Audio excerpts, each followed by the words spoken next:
तर दर्शन करून बाहेर आलोय आणि हा बाहेरचा परिसर आहे, खूपच छान गार्डनचा परिसर आहे हा. साईडला खूप हिरवळ अशा मस्त झाडी आहे.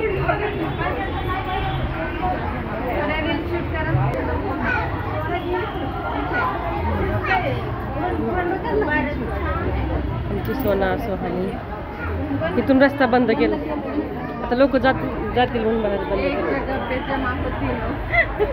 इधर निकाला था वो दिन. अमर अफगान हनी.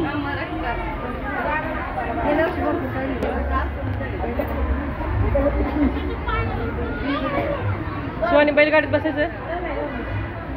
शिवानीला बघ, गेल्या वर्षी आम्ही आलो तर इथं खूप शूट केलेला आहे. गेल्या वर्षी काढलेलं ना फोटो बिटो मस्त काढलेला. हा बाहेरचा परिसर आहे. आता आम्ही बाहेर निघालेलो आहे. छोटासा ब्लॉग होता. कसं वाटलं कमेंट करून सांगा. चला बाय बाय.